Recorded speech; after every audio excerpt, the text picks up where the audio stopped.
My name is Brian Gomez, and I'm the design director at Vatra Games in Brno, Czech Republic, and I'm working on Silent Hill Downpour for the PlayStation 3 and Xbox 360. I've been a game developer for 15, going on 16 years. I've got a long history of working in horror games. My very first game was Thrill Kill, the infamous, super gory, ultra-violent fighter that was so nasty it was actually banned before it was released. I've since worked on games like Evil Dead Fistful of Boomstick. I was a script writer and script doctor on Alone in the Dark. I co-created Clive Barker's Jericho with a friend and mentor, Clive Barker, who I worked with for several years, and that is pretty much how I found myself in Silent Hill. As the name Downpour probably signifies, water plays a really important role in Silent Hill Downpour. When we were creating our central character, Murphy Pendleton, we were looking for themes and motifs that we could work into his personality and try to figure out his inner psychology and figure out ways that we could transfer that psychology into a physical form in the other world.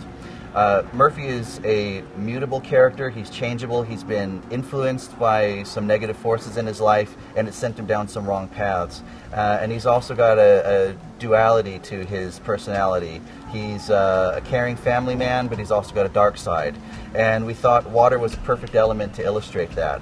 Water, it's mutable, it's changeable, it could take the form of whatever vessel you put into it, or put it into.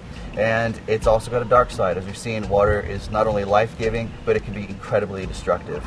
So we used rain and water as the central theme to build our other world. So as you explore Silent Hill and you explore our dark environments, you're going to find that it may start out with something really simple. It might just be water dripping from a leaky pipe. It might be something like an overflowing toilet.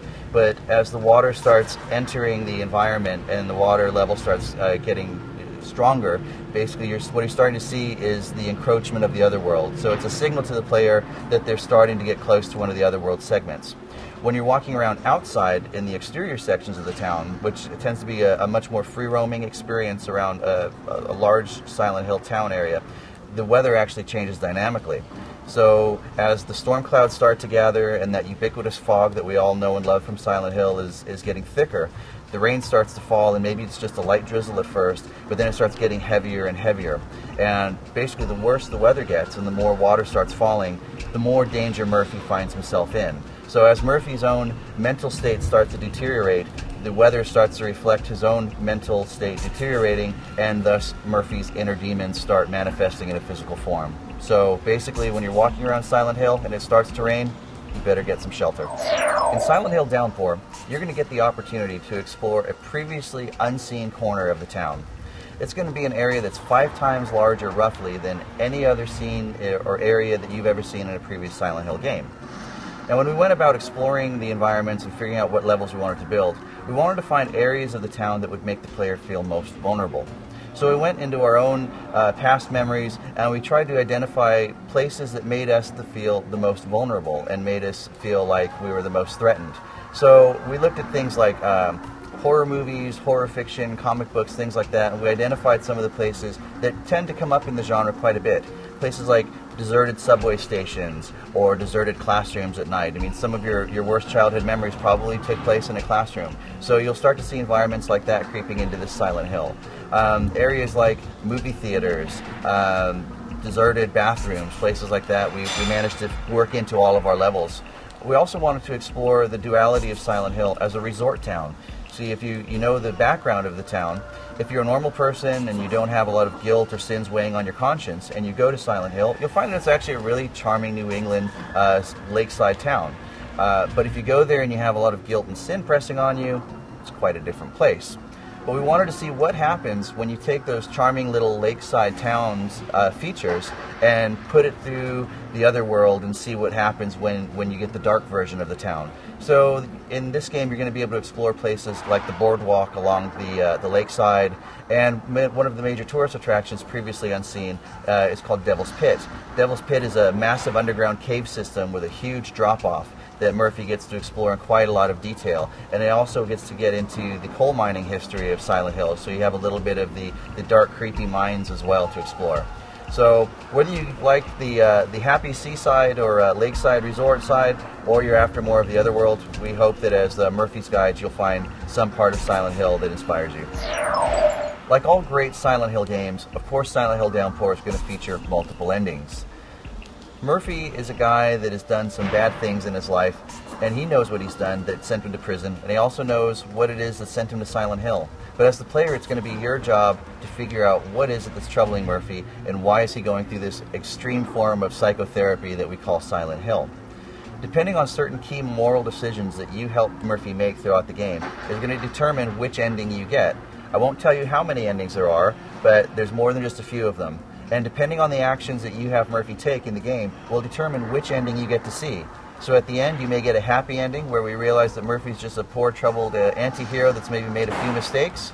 Or you might learn that there's an even darker side to Murphy that you didn't even see coming.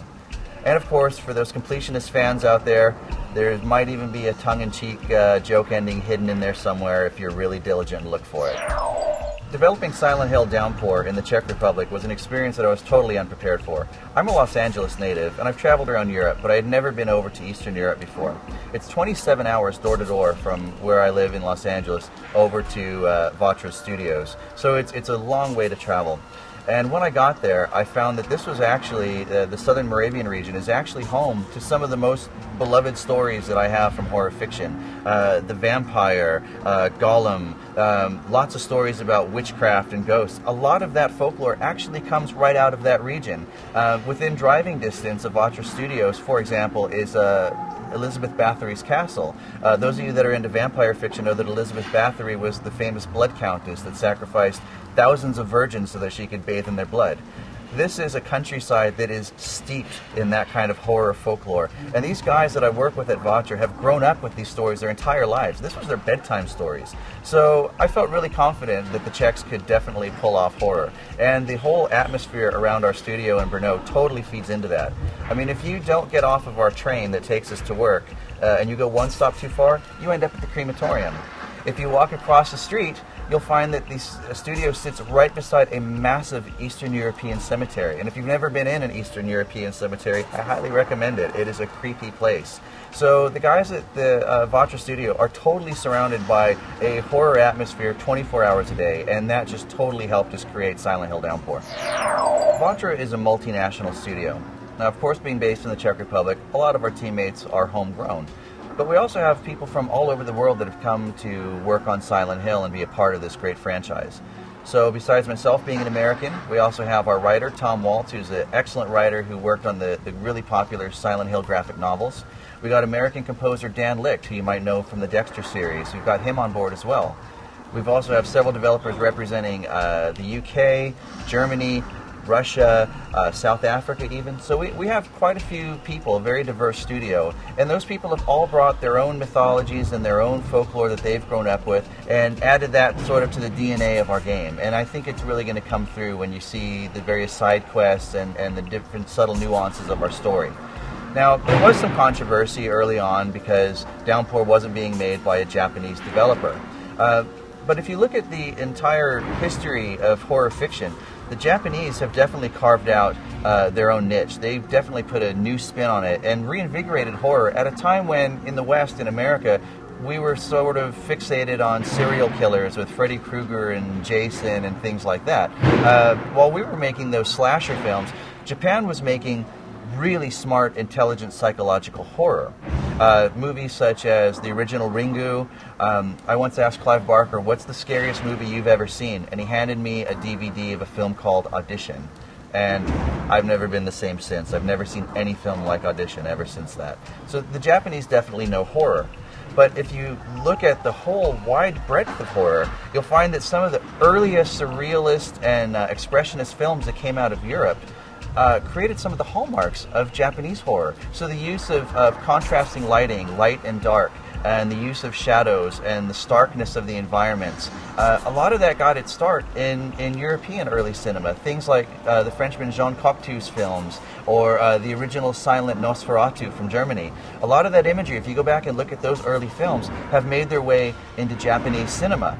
So the Japanese have definitely put their own totally unique spin on it, which we all adore.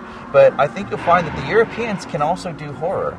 And I think you're going to see with Silent Hill Downpour, may not be a Japanese take on the series, but it's definitely going to be unique, and hopefully it's going to scare the hell out of you.